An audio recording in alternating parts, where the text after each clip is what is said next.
So, in the weekend, I went out to a friend's 21st. Well, a friend of a friend's 21st. And in New Zealand, being the age of 21 is quite a big deal. And everyone, almost everyone, has quite a large party. So, in favour of that, everyone seems to get royally fucked up. And by that I mean incredibly drunk. Now, what happened was me and my mates had not gotten together in quite some time. So, you know, we decided, well, we didn't really decide, it just sort of happened that we got relatively quite intoxicated on the terps as such. You know, we were not expecting, we were sort of gonna, you know, have a quiet sort of, you know, happy time, fun time. No, it didn't end like that. And by the end of the night I was sitting with my head in the toilet, basically almost unconscious. Now, the rest of my night before this was fine. I was having a fantastic time, but as soon as I stopped moving, I was gone. Absolutely gone. I didn't know what was going on. I had just, you know, for the terminology, combed out. And I was not aware, although I should have seen it coming, that many people had cameras with them. Now, the thing is, my friends like to put up the, quite possibly the most embarrassing or just wrong photos of me that they can take or find. And so what does my mate's missus do? She puts them up. So there's this one of me, sometime during the night, someone had drawn a mustache on my face, you know, in favour of Movember. Maybe, or maybe they just wanted to draw a mustache on my face. I don't know, but nevertheless, it was with vivid marker, so that's permanent marker. So I had this mustache on my face. My head was, I was right beside the toilet. My head was basically looking down into a red bucket, and my eyes were, I just looked like a complete mess. So I thought, oh yep, whatever, you know, all my Facebook friends know this. And little did I know that when I would come to work this morning, that this picture would be up on the notice board. To this point, which is currently 12 hours after I started work this morning, I don't know who the hell managed to get a hold of that picture, considering none of the people that I work with are on my Facebook friends list. I don't know how they got hold of that picture. Personally, I don't want to know, but it was ever so slightly embarrassing when my boss discovered this photo in the notice board in the staff room this morning. So that was my story for today. That's what happened. It was a pretty exciting day, pretty embarrassing for me, but hey, you know, YOLO. No YOLO. Anyway, oh my god, I've spoken for far too long so far. You know, I really wanted to sort of give you that story. So, hey, if, you know, maybe I'll let you know in the description, you know, if you don't want to hear the story and just want to get on to the Katawa Shoujo, skip to 5 minutes something or whatever, you know. So I thought that was a mildly interesting story that I could tell you. You know, hopefully you enjoyed it. If you didn't, well, you know, I don't know. Shut up. The first day of summer vacation is a disappointment. I woke up. Water came down from the leaden sky in biblical proportions. I was optimistic at the time. A quick summer shower, I thought. Torrents of rain for a few minutes, then it's gone. No such luck.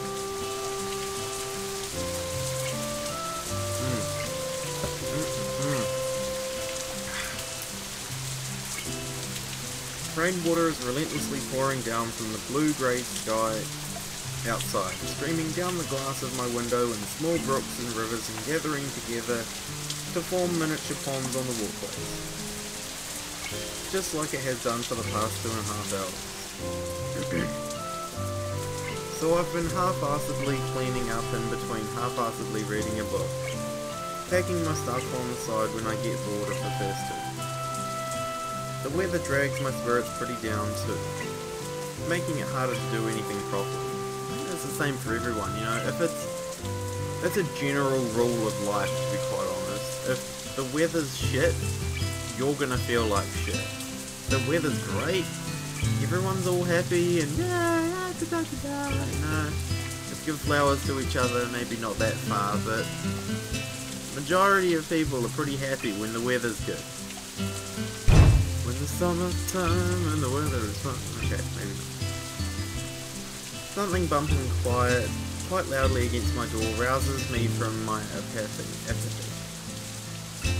I'm assuming it's Rin because she can't exactly knock, although she can, you know, sort of hit her heel on the door. That would count as knocking in my books. I hope it's not Kenji and his crazy indoors bowling alley. I hear no more sounds from the corridor until I walk to the door and open. Told you! Rin. I wish seeing her would evoke some more emotion in me, but for one, I'm too surprised that she came to see me, and for two, she is soaking wet. So what you're saying is Rin's wet for you. Actually, that's not what you're saying at all. That's what I'm saying. It's what my dirty mind is saying.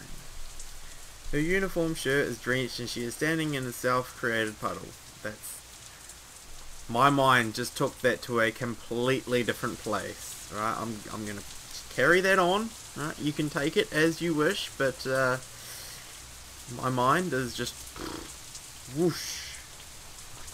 Droplets of rainwater are dripping from her short bangs and sliding down her nose until they fall down from the tip. One by one. Hi. How are you feeling? Medium normal. The relative questionability of her statement aside, she sure doesn't look too good. They're all wet. Because they come from the outside. Do you know it? Why'd you be outside? It's raining buckets out there, if you haven't noticed. I haven't. It's raining pretty hard though. I was on a walk. Is this what you call wallowing in self-pity? Do you think I'm pitiful? No, I implied that you think you are. I'm not, and rain is not a sad thing. Don't you ever walk in the rain? I do, but only with proper equipment, like an umbrella. You just need to imagine you have a blue umbrella with white stripes. It might be tough when rain is falling on my head. Just imagine harder. Harder. Harder. Harder. Yeah, she definitely is back to normal. Those half-sarcastic, inconsiderate remarks have really pushed my buttons, even though she doesn't mean it. That vacant, spaced-out stare that always expects more than it gives. It's so very much like her. I may need to come in. I need some help with this water and clothes I'm wearing. Feel free to take them all off. Just lay on my bed and, you know, get dry. That's all I was going to assist you with. My brain quickly solves this equation. I stumble with my words, a stark display of contrast against Rin's easygoing self-invitation. But, you mean... Rin shakes her head vehemently, causing water to sprinkle everywhere, like a doll. She left. Besides, she would just worry and fuss until she could not worry or fuss anymore, which always takes a troublesomely long time. It's in fact longer than I want to hear her fussing, and I thought you are probably not the fussing kind. I'd be surprised. She slumps down on my desk with a squishy sound. Shut up, phone! Trying to record. Her soaked clothes are making the desk and everything on it wet, but she doesn't care. Oh, I don't think she actually realises, to be quite honest. Okay, fine. I'll help you out. I have a towel somewhere. Do you want dry clothes? As a uniform, fine. I'm taller than you, but everything is fine. With a little searching, I find a fresh uniform and a fluffy towel from the depths of my closet. The towel in one hand and the uniform in the other, I turn to face Rin again, uncertain of the next step. There's something wrong with me. A normal guy would stop worrying. It's not a problem. He probably could see right through my hesitant demeanour, as if I was completely transparent to her. I push my anxiety away and concentrate on the 8 buttons lined on her shirt, just like mine has. Only the first button is an obstacle, and after getting it over, I undo others with slightly less shaking hands. Whoa! You're reasonably modest there, Rin, might I say. Throwing the soaked shirt aside, I reveal Rin's pale upper body, shrouded only in her light blue brassiere, which instantly reminds me of her saying it's her favourite colour. I try not to think too much about stuff, but it's hard. Oh yes, I know, Hisao, it's very hard right now. Very hard. Not to look at her body with what I can only think of as mixed feelings. I don't know what to think of this, so I just watch her. Rin looks brittle. She is like a shell, a fragile thing just barely holding together. I'm John, thanks for Nat Geo, and this has been Rin and Apathy. Tune in next week, 7:30 Wednesday. Her ribs, each of them visible under her pale skin, are moving up and down in the rhythm of her breaths. It's a weird thing to concentrate on, but okay. Rin always struck me as quite thin, but I realise now that the manic creative period before the exhibition opening might have caused her to lose weight. Did she eat properly and enough? Definitely not, and probably not. This ugly yet beautiful bare minimum of a sorry, I just ruined the moment. Human body that belongs to someone I care about is a contradiction of aesthetics in itself, oddly becoming a fit. My eyes follow her collarbone to the shoulder, and down her arm until the abrupt end. No, it's less than the bare minimum. I think with a passing pang of sadness and some guilt for thinking like that. Oh, okay, yep, we're just gonna have a zoom in of the breasticles there. Her arms, degenerated into almost nothing but bone and skin due to a lack of use, look very short now. The long sleeves of her uniform are not covering them. My lack of any negative reaction makes me think that I've actually grown pretty accustomed of the various physical abnormalities of my schoolmates. Whew, I got it in the end. I always wondered why Rin keeps her shirt sleeves long, only tying them in a simple knot at where the elbow would be. It seems a bit impractical, but then again she's not exactly the pinnacle of practicality. Maybe she likes it, maybe it is somehow important to her, maybe there is no deeper meaning to it. I feel like asking, and almost do, but Rin's miserable state requires a higher priority of my attention.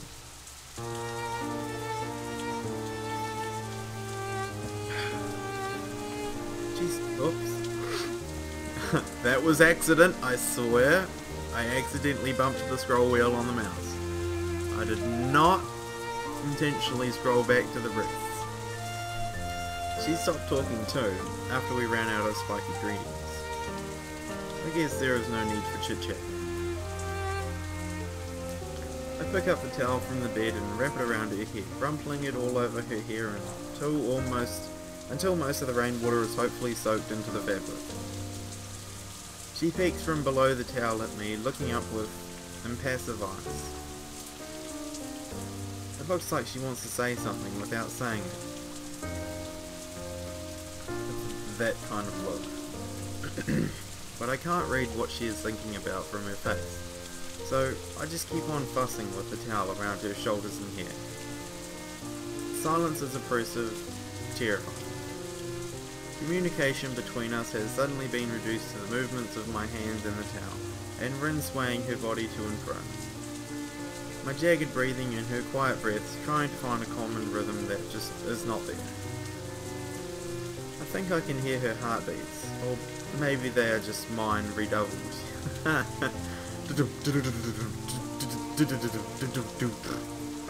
That's his heart, because, you know, arrhythmia. Maybe it was just a drum beat. As I brush a rogue strand of hair aside from her ear, Rin suddenly presses her cheek against the back of my hand. The contact is electric, a jolt of current surging through me. Whether she seeks comfort, warmth, or just my touch, I wouldn't know, but I can't help touching her back, caressing her soft cheek with my hand. And with closed eyes, she kisses me, on the fingers, counting the joints with her lips. I am saddened beyond my expressive capability. Here we are, a boy and girl, both in love or something like that with each other, or maybe not, and yet something is broken. I can feel it in me and Rin. In the way our gazes merely brush against each other, shying away from contact, in her closed, timid posture, and in my way of touching her like a china doll, afraid of shattering her delicate form. And how we are closer than we have ever been, yet I'm not feeling happy. It's like yesterday. When did tenderness and forlornness become one and the same word? Acts of affection start invoking only longing? How? Why did we end up like this? No, don't answer that. I'd like to say to myself, but fighting against the omniscience of self-awareness is a lost cause. Still, I am here, and Rin is here, and it feels like she might be able to solve whatever problems she has. And if she can, why couldn't I? Why couldn't we? It feels like taking that step is too much, too difficult, too uncertain. So for now, all I can do is dry her up so she won't get a cold again. I've heard her hair trying to sort out the hair that refuses to be sorted out, even when wet. I have to say, in this kind of light, when she's looking directly at you, she looks far prettier than usual, in my opinion. A pair of dark glazed eyes follows my every movement. Pants too? Oh. She never asked that, Hisao, you dirty bastard. You just want to get her pants off. She nods and answers. May have to do some black screening here. Leans back and spreads her legs, with a grotesquely inviting gesture that makes a nasty feeling crawl up and down my spine like a bad premonition. It's not enough to sober me though, as the silence is starting to make me feel detached from myself. I move automatically, without thinking, even though I should talk to her about this, or at least about something. The silence is a spell, a pact that has bound us to the private world made of the dull sound of rainfall and the soft feel of her skin against my fingers. The button of her trousers is fastened tight, but it opens surprisingly easy. Bro, you saying Rin's easy? Oh cool man, dick move bro, dick move. Slipping them off is hard, mostly because she is sitting on them, with no intention of standing up to ease my task. Oh, I get it, she's playing hard to get. Okay, she looks way different, and your tits look massive here. I kneel down uncomfortably and tittlingly between her legs so I can quickly dry her bare feet, remembering that they are as important to her as hands are to me. As I work the towel up from her ankles, Rin brushes her thigh against my cheek and nudges the small of my back with her heel to make me come closer. I look up to meet her silent stare that was waiting for me to look up. That unassuming, expectant stare seems to say that the ball is in my court. Oh, I can see why you guys wanted me to continue so quickly, Jesus. I fleetingly brush my hand against her and I thought, oh god, here we go. The touch makes her gasp sharply as if she was trying to hold back breathing. What if I do this? Then... the small kiss I place on her thigh, oh god, is enough to make Rin lose her composure, to shut her eyes, to squeal almost inaudibly. Is that what you want too? Would it be alright now to take this step? What if... maybe if... oh god. Hazy thoughts float somewhere in the back of my unfocused mind. Somehow, this whole situation is making it hard to think, as if my head was full of cotton fluff. But that's alright. It seems thinking is not something we need right now. Jesus. Here comes the black screen. Oh, yep. Okay, black screen. Hello. By the grace of vastly smaller amount of fabric, slipping off Rin's panties is considerably easier than her trousers. It always is, my friend. They disappear past my field of vision, sliding somewhere away down my legs. Looks like someone's been shaving. Seems I did a poor job with the towel, since Rin's legs are still wet from the rain. Are you sure that's from the what rain? Well, whatever. Oh god, Jesus.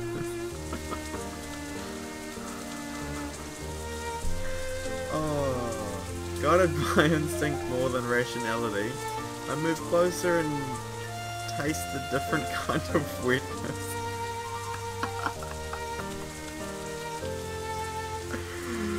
Oh, this does not get any easier to read these kind of parts. She responds to me, to the slow movements of my tongue on her skin, to my kisses on her flesh. Her muscles tense and relax in the rhythm, as if what I am doing was uncomfortable. To hear Rin trying not to make a sound when I...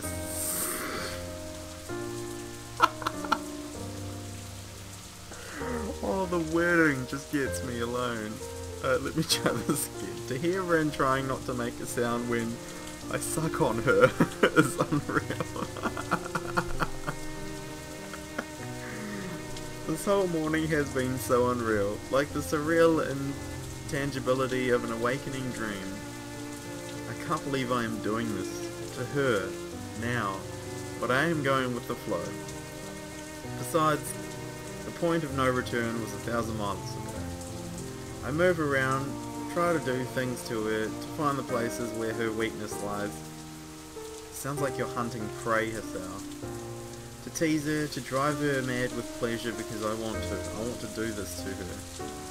But she doesn't squeal, she doesn't squirm, but maybe I can't make Rin any madder than she already is, whatever I do. Well, that sucks, bro. You're not very good at what you do. Her ragged, heavy breathing mixed with unintelligible moans is that of a lunatic, but I do not cause it. I only release that from her. She becomes more and more... oh god! I just read further on in the sentence. Oh, Jesus. Alright. Come on, Panda, get it together. No, let me have a drink before I say this. Actually, that's kind of ironic. Alright. She becomes more and more moist, and I drink from her. Oh, Jesus, why? Feeling a heat growing inside myself. I try to reach her deepest places, to feel all of her I can this way. My every action is met with a different reaction, but all of those are out of pure lust. Rin is lost in desire, willing to let anything happen to her if I do it right now. She becomes closer and closer to the moment of release, but the way to that is an uphill slope of madness. Still, she is going that way.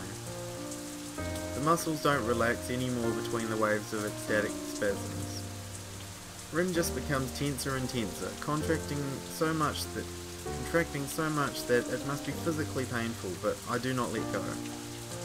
Pretty sure that's rape, buddy. I keep going, and I know she wants it too. She desperately wants me to do this to her. A leg curls around my shoulders and draws me closer so that I think that I'm going to choke.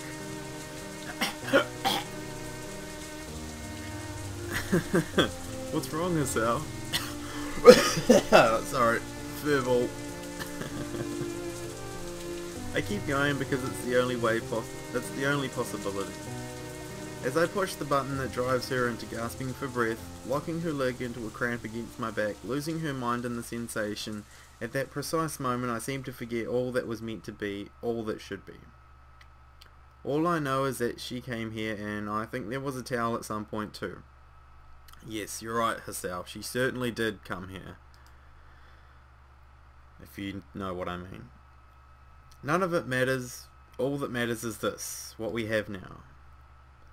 Her orgasm surges through me too, exciting me in a completely new way. It makes me feel anxious, nervous, bothered. As her body relaxes, I try to kiss hair down there again, but it startles her, causing her to jump. No, Hisao, enough. Come here. Oh, that was exciting. I stand up to remove the last piece of clothing Rin has. Oh, right, okay, we're not done. She leans against me to catch her breath, tickling me with warm air exhaled into my shirt. Blindly, I reach behind her back to feel my way below her shoulder blades, to find the contraption that fastens her bra. It opens more easily than I thought, falling to the floor somewhere. Well, that's a very intimate moment. I like this look. This is a cool look. I like it. Screen cap. There we go. Thumbnail, maybe, possibly. No, wait, I didn't actually screen cap. Wait, just let me screen cap. Red screen. Okay, there we go. Right, I got it. Her bare skin against me is a sensation so wonderful that I want to have more of it. Oh, don't worry, you're going to get more of it. And I do, embracing her. Rin's hair smells of rain, and I realise that I'm not hearing the sound of rain fall anymore. It's a sobering thing. The cushion that enveloped us into a reality of our own is now gone, and I realise more clearly what is happening. You know, this really is not what friends should be doing. I whisper, once again noticing how such a simple matter as talking can be overbearingly difficult at times. Will you stop being my friend? Sure, Rin. Gladly, I will stop being your friend. That wasn't what I meant, but her serious tone and the layers of connotations behind Rin's question give me pause. Nah. I think it might be alright, even if you did. I hug her and smile into her, understanding Rin perfectly for once. You are wet. Don't worry, you are too, my friend. The remnants of water on her skin have drained into my shirt. Somehow, even her statements of the obvious make me glad right now. You're right, I am, but that's your fault. I want to see you. You're looking at me. Okay, yep, alright, yep. I comply, standing back to open the buttons of my shirt much more quickly than when I undid Rin's buttons. A sudden sense of haste strikes me, spurring me to rush forward. Every second I'm not touching Rin is a second wasted, a chance lost. My belt buckle proves an obstacle despite my ability to open it in an Iblanc under normal circumstances. When I fumble with it, I don't notice Rin bring her foot up between us until she starts tracing my chest with her toe. I look down to see what she's looking at. My heart. I reflexively flinch back, covering the scar tissue in the middle of my chest. The shallow mark that the surgery following my heart attack left on my body has healed already, but, well, It's not particularly pretty sight, if not overly repulsive either. It's barely noticeable, but does she have an eye for detail? Is this why she said she wanted to see me? I had sort of forgotten about this because of all the mess with Rin, but now all of the unpleasant things connected to my condition surface at once, rushing through my mind like a flash flood. And oh god, all of the stories about old guys getting heart attacks when having sex. What if... Oh, don't worry. It's only happened once before and we managed to get through it, Hisao. You and me, bro. Bromance hug. Bro hug. So, realizing that I might have just spoiled the mood, I stumbled to explain myself. Sorry, it's just that... Let me touch you. Hey, I ain't holding back anymore, go for it. Her eyes are sultry, inviting as she sits there bare naked without an inkling of shame. I never thought Rin could look like that. Yeah, I know this is not how it should go. Even though Rin is right here, even though there should be no more questions, no obstacles, not this maddening feeling that something is constantly wrong. The same feeling that clutched my heart yesterday makes its appearance. We are together, in a way that is difficult to define. It eludes description as stubbornly as it evades change. Would a relationship like this be alright? Could we ever change to become closer? Even though we would stay together for all of eternity, we might never find our mutual understanding. But there is no such thing as eternity. This may mean that we will not be together forever. If not our differences, then the flow of time will pull us apart with irresistible force. Rin is a creature of the moment, of whim and of impulse. I am nothing of the sort. This is a fact that I can understand very clearly. If for no other reason, for this reason I should grasp this moment. Even if it's the only moment we will ever have, I should not let myself spoil it. Even if I can't escape myself, Rin can't either. I know it now. We both have things we can't let go, things we can't not think, feelings we can't not feel. But she allows herself to want me without any restraint, here and now.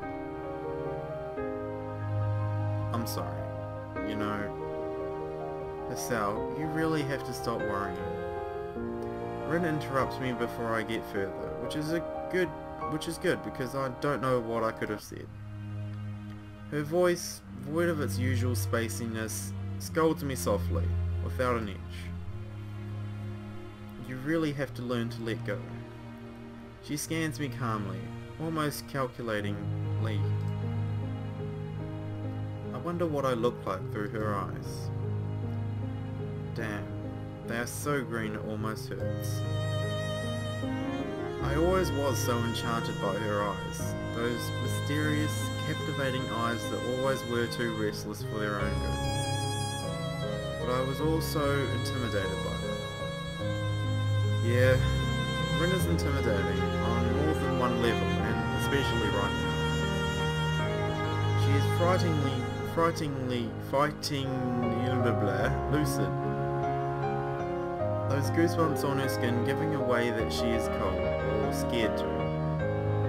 Either way, I steel myself and step back to Rin, embracing her to feel her in my arms again, and to banish my doubts. The sight of her gentle, loving eye seems to melt those doubts away like the last snow of winter. Oh, yep, black screen again, hello. She presses her head against my shoulder, seeking a place to rest herself in, leaning against me like I lean against her. Let's go. Yes.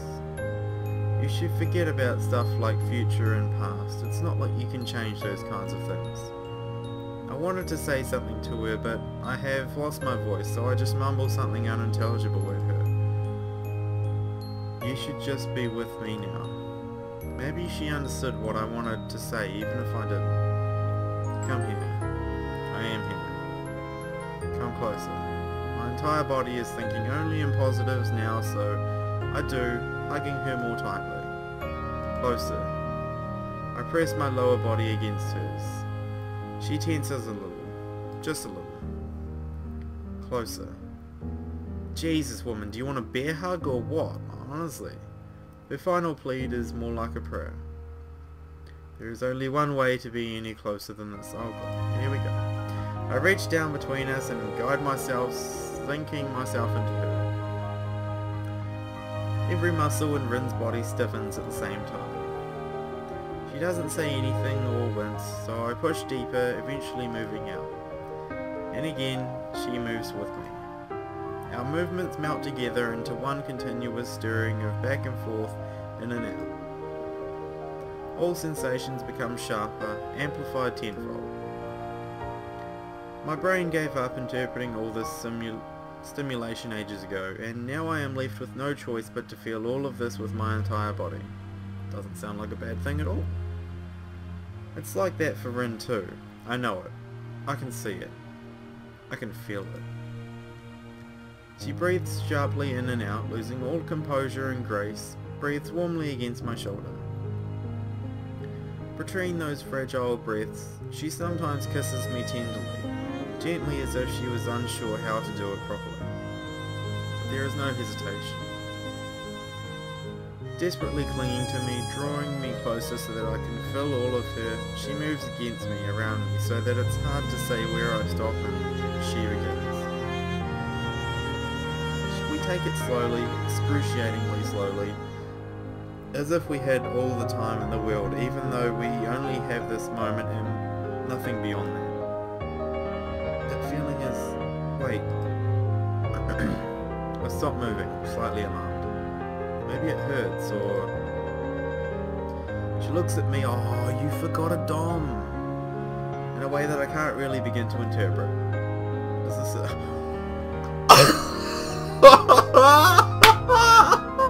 Oh, you just got shut down!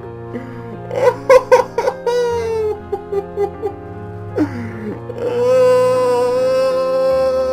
those are the 3 words in that one sentence that no guy ever wants to hear.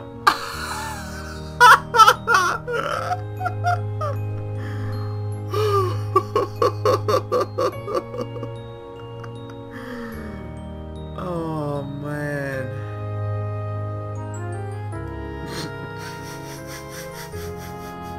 Huh? Oh, okay, she didn't mean that. Thank fuck. You said I don't have to be alone. Her eyes are full of an innocent, fuzzy-headed confusion. Oh, I'm sorry about that. That was just too funny. That makes me chuckle a little and pet the back of her head. Yeah, this is what I mean. That you have someone you can come to when you get soaked in rain. It means you are not alone. If there is such a person for you. She answers with a kiss, reminding me that we have stopped moving for no real reason. So we start from the top, almost at the same time, each mirroring the rhythm of the other. I move faster, faster in and out of her, my sweat mixing with hers, glistening on our shared skin like diamonds and pearls. She moves faster, grinding herself against me in the throes of our desire. The intoxicating scent of her lust, the mind-blanketing feeling that connects our bodies, the sense of all rational thought draining from my mind. All those burn my consciousness like the compelling feeling in my body burns my instincts. All those feelings grow. Rin makes no signs of stopping. She likes it hard and fast, apparently.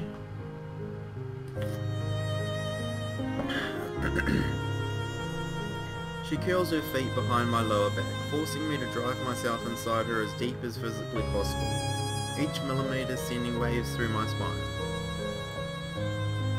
Bro, when you're talking about something like that, you don't really measure in millimetres. My mind blacks out as the world erupts into a flash of bright white blindness.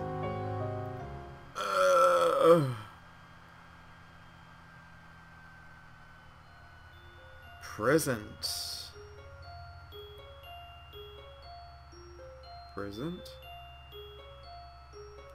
Prison. Huh? What? Do I... Oh, okay. Present is a fleeting and vague concept at best. The moment between the past and the future. It doesn't really mean anything. Thinking too much about things that don't make sense is a waste of time. That's why living through the present is always the best option. Besides, for us who can't foresee the future and who forget the past too easily, present is really the only proof of our existence. Even though existence will go on even if you forget about it for a while. It's good to seize the day, carpe diem, at least every once in a while. That way, you can confirm that you are, in fact,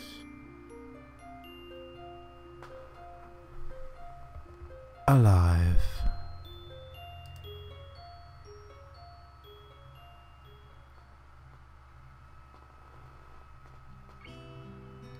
I am pretty sure that the girl who is standing there half naked staring out of the window of my room has a much better grasp of present than I do.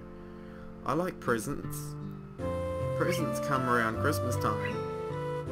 And birthday times. I don't know where I'm going with this.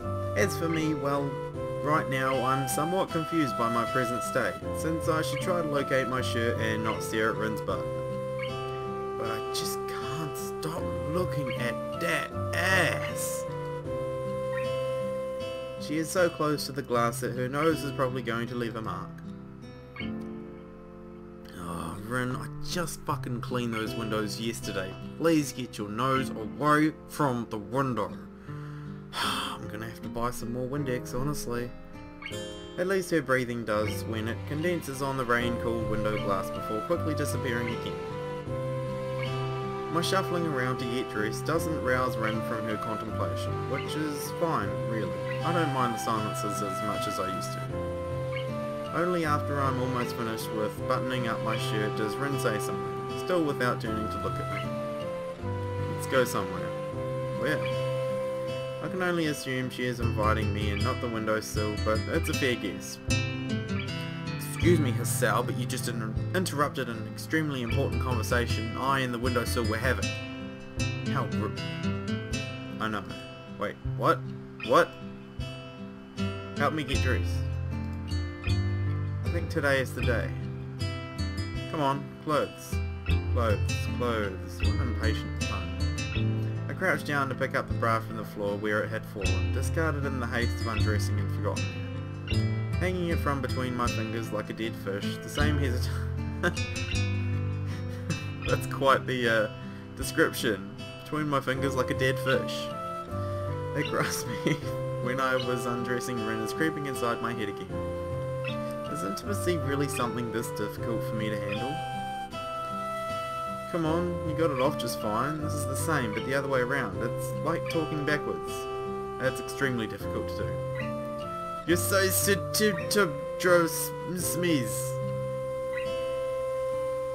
Seems hard, but it's easy. Huh. No, it's fucking hard. Perplexed by her sudden and prodigious display of mental processing capacity, I forget to attempt reversing her gibberish back. I did it. 10 points for me. I'm pretty sure I couldn't switch to talking backwards that fluidly, even with some practice. Could you repeat that? You say, city, tub, dra, sneeze. Got it. Fine, I'll give it a try. You did not get it. Ren was right. The locking mechanism is simple enough, and I get the little plastic hooks right on the third attempt. There. Third time's the charm. Te tsuja ot eva uyo one. Now you have to adjust it. Heh. What? Please stop that. I don't speak backwardsy. Backwardsy? Backwardese! Hey! She shakes her head as if needing to banish the backwards way of thinking with a physical gesture. I know a few people who could benefit from that kind of ability. I got stuck. Now you have to adjust it. Adjust? That's what I said. No, that's what she said. No, I asked what you meant. You know, so they are fine. Oh, fine, you say. Oh, don't worry, Rin, they are fine as hell. As I have no idea when her breast is supposed to be fine, I end up fumbling around her chest for a good while without really getting anywhere. Well, this one looks to be slightly above the left breast here, so I'm just gonna fumble around with the left one here. Oh no, that one's too high now. If we just push that, oh, now they're too far out to the side. If we just push them back. I don't know what I'm doing, Rin. I'm sorry. Not that I would complain, but Rin does. Emmy is better than you at this. Well, Emmy is a girl. I am a guy. I don't have breasts.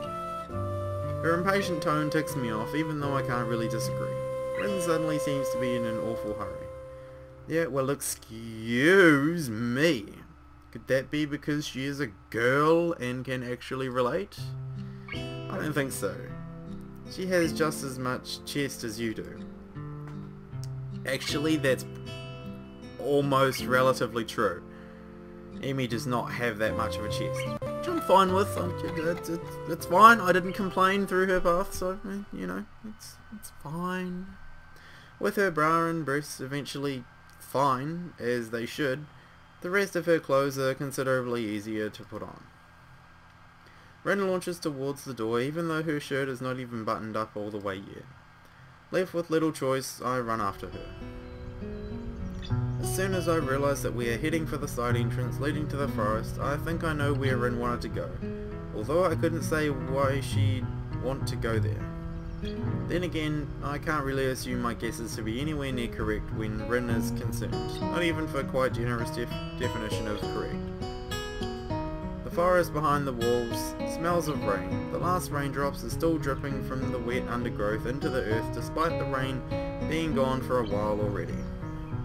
We stroll along with an unhurried pace that Rin sets, giving me time to take in the calming atmosphere. I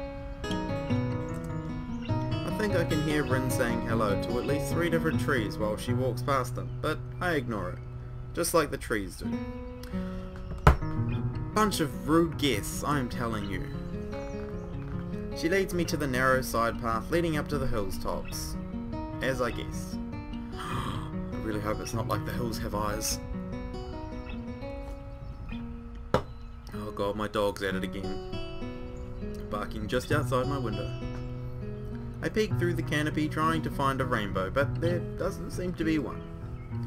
It's perfect weather for rainbows. The sun is shining.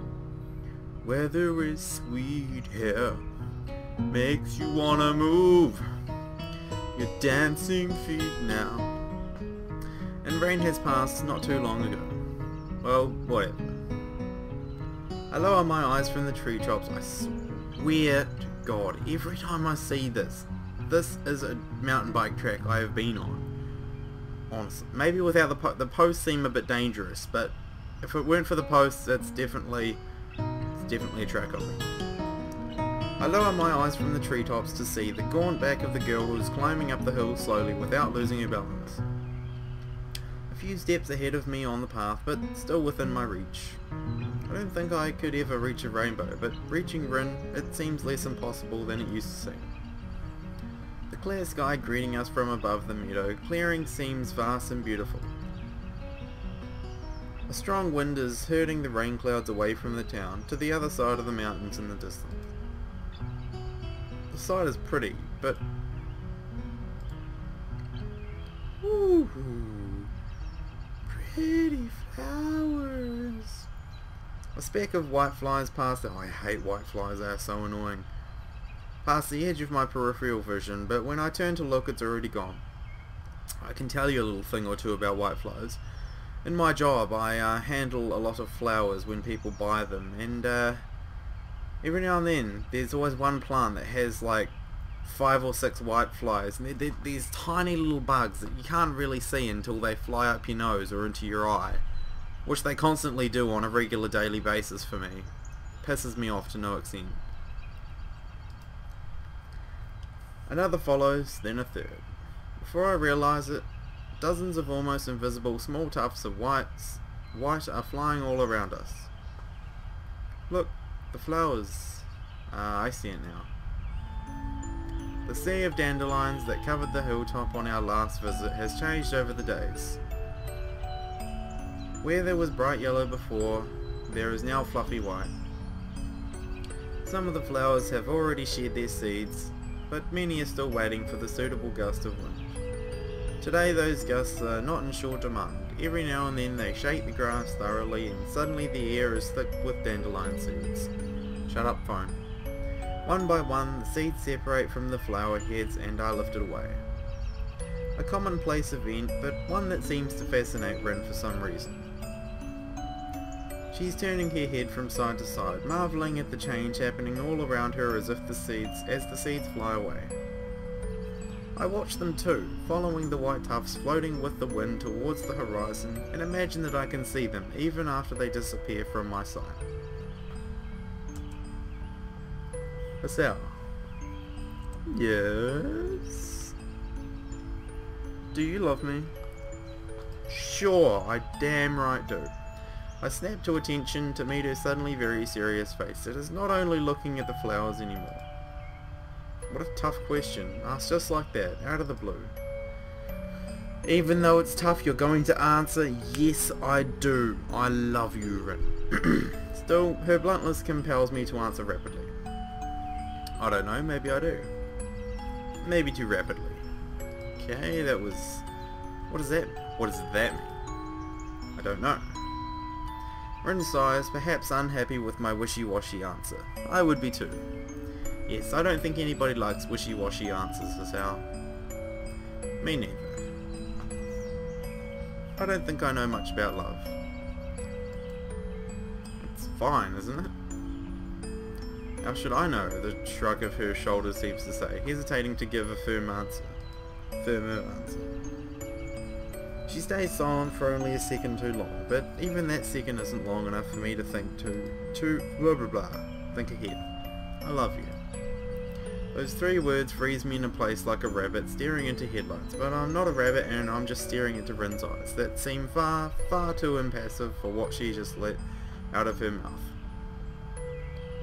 Rin looks pretty serious though, until she sticks out her tongue, frowns a little and confuses me even more than her words did. Why does she look mildly unhappy? Was it a confession of her deepest feelings, a test to see how I would react, a test to see how she would react? It tastes weird. Tastes? Yeah, so weird.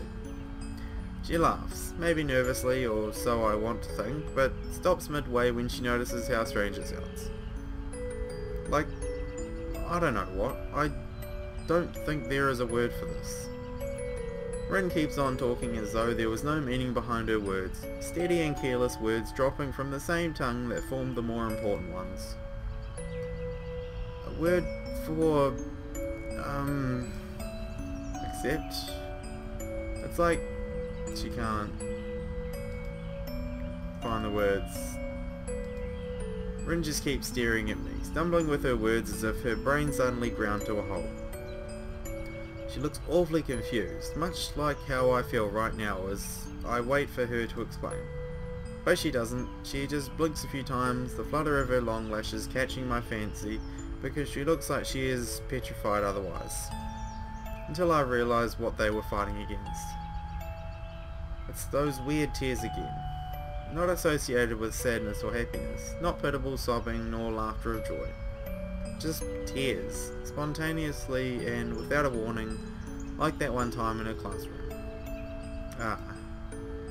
Just a few of them, not enough to make a fuss about, so Rin doesn't make a move to hide them or even after noticing them. Rin cries, looking like she has no idea why, and somehow a great uneasiness grows in my chest when I look into her watery eyes that stare right back at me. It petrifies me too, the shock of the incomprehensibility of the situation.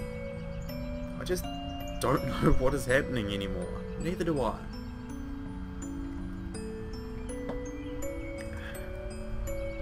Rin, what's wrong? She shakes her head in confusion, stumbling to get the words out of her mouth. Sorry. I might be a little afraid of you. The words are muttered slowly, with a small voice that is disbelieving of what it's saying as I am. What? Why? I don't know. Saying that just made me feel like that. People cry when they are afraid, right? See? I can do it too.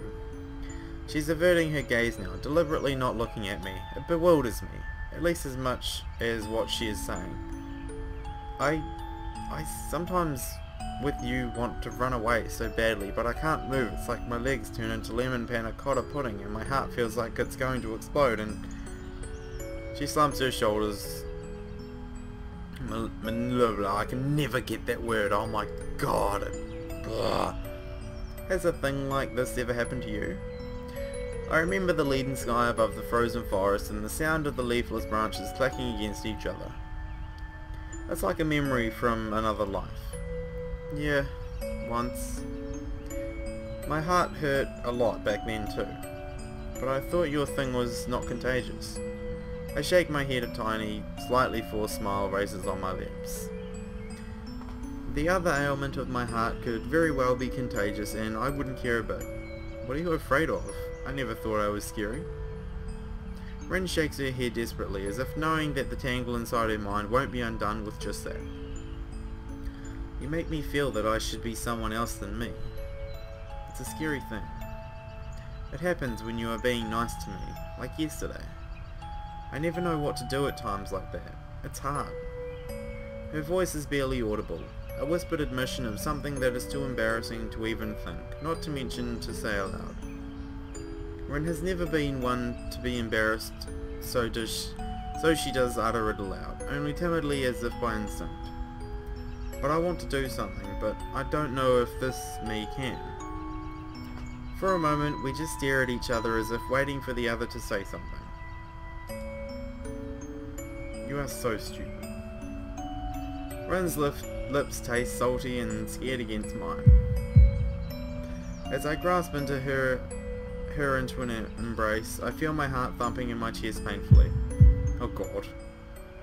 Even though I am glad that she can say things like that, they make me sad after all. Rin's spirit, her passion, her strength, all those things that I hold dear are the ones I don't want to change. How should I treat them? Where are they headed to? Is that future irrevocably different from mine? That anxiety will never lose its grip on my heart, but I think I could learn to live with it. Slowly, the pain in my heart dies out, and it settles into the same rhythm as Rin's. We'll listen to that for some time.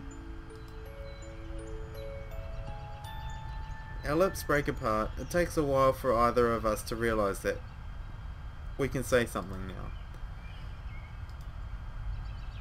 See? You are a really kind person, even when you are not. It's the most scariest thing ever. I think that all I was ever afraid of is your kindness. Is that bad, even if you are afraid? She thinks about this for a while, furrowing her brow as though this was some kind of hard math problem. No, I'm alright with it. It's fine, if it's you. Like a weight lifted from my chest, her words elate my heart, filling it with, I don't know, happiness? Gooey caramel? What else could it be? Gooey caramel! This time my smile is genuine. Rin steps back, still smiling gently at me like I do at her. While she wipes her face on her shoulder, I pick up a round, plump dandelion clock and bring it to my pursed lips. And it's gone. They spread out into the wind that picks them up to carry them to a new home. To think, only a few short weeks ago they were so different. This is change. Hey, so the flowers became what they were meant to become, like you said the last time. What about you? Did you become a true artist, or did you not, because you ran away? She pauses for a while to ponder my question. and shrugs her shoulders. It almost makes me laugh. The carefree easiness of her gesture is a lovely thing, a sign of how Rin can truly and really, without any restraints whatsoever, shed the entire weight of the world from her shoulders, should she will so. She is, in every possible and probably a few impossible ways, free. And I think I might love her for that. I don't think it matters. Let's just watch the clouds for today. She takes 5 steps to climb on a large rock so she can rise as high as it's possible here, and stands on tiptoes. When you reach for the clouds, every inch counts. Sure, let's watch the clouds. It's good to do something you really want to do, every now and then. Yeah, you're probably right. I glance upwards at the blue sky opening high above us. It's a deep, cerulean vastness that spreads to fill my entire field of vision and beyond. Yet, Rin stays on her rock, peering at the distant horizon where the rain clouds are drifting further away from us. I have decided something. That dreaming voice of hers, spoken to the wind that carries it to my ears, is lacking resolve and tone, but is full of meaning in it. It's alright to be me after all. It's alright? Her decisions always seem to be pretty far out. Well, I suppose that is an important realization. Oh, this thing made me yawn. I'm sorry, I'm back. Coming to terms with oneself, accepting yourself, being fine with what you are. A simple resolution of heart that for some people is overbearingly hard to do, if not impossible. I do realise well enough that I might also be one of these people. Rin too. Maybe we are not that different after all. Maybe to accept someone else, you must first accept yourself. Maybe that is the necessary step, which we didn't take until now. Looking at her standing on that rock, I believe that she can find whatever she is looking for. I need another print screen. This is fantastic. Some quality thumbnail business right here. And so can I. The wind catches her hair and clothes, and Rin spreads her short arms into an embrace that is so very, very tiny, but as wide as she can ever do. For a moment it looks like she herself might take flight, and I have to hold myself back not to reach for her shoulder, to not drag her back to me. This looks like it's going to be a Titanic scene. Let's just hope they don't crash into an iceberg. But this picture is something. I can only watch as it is for something for me to remember. I think this print screen's better. This is definitely the thumbnail. Some fantastic views in this thumbnail, in this path. Rin's sleeves are flapping freely in the wind, her hair wildly tousled by it, her skin touched by the setting sun. Oh, I need a drink. Sorry.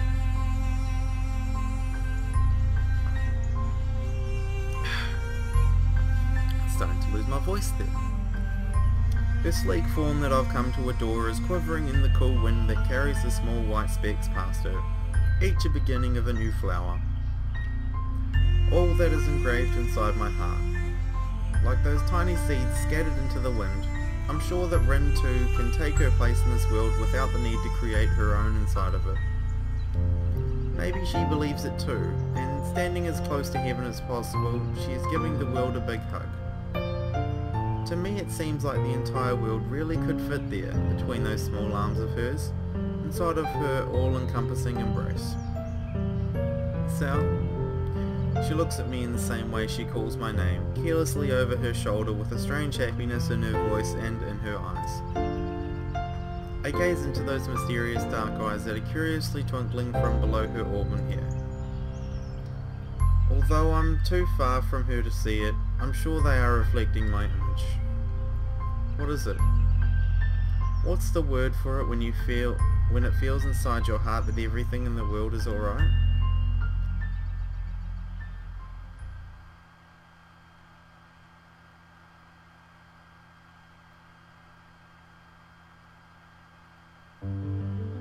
Oh, that was a cool end. That was really cool. I like that. Even though I still have no clue what the hell was going on during that entire path, but that was really like. That was really like. No, I really enjoyed that actually. I think that was quite good. I did kind of start to get an understanding of what was going on in the end. Forgive me if I'm wrong, but I think the whole sort of purpose or what you're supposed to get out of Rin's story is the fact that you're supposed to be your own person in the world and don't you know, I want to say, but I don't want to mess it up either. I mean, I guess it's sort of like you're supposed to be your own person and don't sort of follow what someone else says, like a herd of sheep, I guess, maybe. I don't know. That's at least my standing on it. So yeah. Oh, any after scenes? No, no after scenes. Damn, I was really hoping for some after scenes. I think the only one with after scenes was Lily's one. But anyway, guys, that, my friends, is Katawa Shoujo. So round of applause to Panda for finishing Katawa Shoujo. Thank you, thank you. I really enjoyed it. Thank you. Yeah. No, that's good. Now you can stop. That's woo! Yeah! Go Panda! We love you! Woo! Yeah! Alright, thanks guys, thanks, please. It's alright. Yeah. Please, hold the applause for later. Thank you. But no, I really enjoyed that. Extras. I'm not going to go into the gallery because all the you know, the dirty bits are in there and that would mean I'd have to black it out again. But look, here's all of our cinema. We has all of them now. Yay! I might do a separate video just sort of going through all of the videos. Possibly, you know. I might have to think of some extra things to do with Katawa Shoujo now that I've finished it. And here is all of our all of the songs that we go through. O, U. Those are the vowels. I get it. Ha, get it. Oh. Anyway, guys. Yeah. So that was Katawa Shoujo. I have successfully completed it. There's no way I'm doing the bad paths, because that would absolutely crush my dreams and I would probably have to kill myself after that. So I really hope you guys enjoyed this adventure with me. It was a fantastic ride. I would like to say that I want to do other visual novels, but in saying that, I know for a fact that nothing is going to be as good as Katawa Shoujo, and I just don't know if I have the audience to sort of... I don't know whether you guys would enjoy any other visual novels. Yeah, I've downloaded a couple of different ones. I don't know if they're any good or not. I think one of them is called... what is it? Clanad or something like that, and the other one's some really long name like don't take it personally babe, but this just isn't your story, or something like that. I've heard that one's quite short, so I may do that one just if I'm feeling up to it, you know, which I'm always feeling up to it, you know. But you know, you guys just bring in your comments, you know, just let me know what you want to see. If you want me to carry on the whole visual novel aspect of my channel, I mean that's basically my whole channel, because that's pretty much all I've uploaded is Katawa Shoujo. A few random videos here and there, but the majority of my subscriber base and views comes from Katawa Shoujo, and I want to keep that going, you know. I want to keep it going because I know that's what you guys want to see. So you know, if you have any suggestions, any ideas on what I should do, like I say, I will try and come up with some ideas for some sort of follow-on Katawa Shoujo videos. But aside from that, it's up to you guys to sort of decide on what you want me to do. So in the comments of this video, down below, just below the description, let me know. Let me know what you want to see, and I will try and fulfill your ideas and requests as much as I possibly can, because, you know, I do this for you guys. It's what I want. I want to please you guys. I want to appease your ideas, I don't know where I'm going with this. But anyway, guys, like I said, for the third or fourth, 5,000th time in the past 5 minutes, I hope you enjoyed this video. I hope you enjoyed Katawa Shoujo. Please like, favorite, and subscribe. No, I'm kidding. I don't do that shit. If you want to like it, go ahead. If you want to dislike it, go ahead. I don't care. I don't get money for this shit.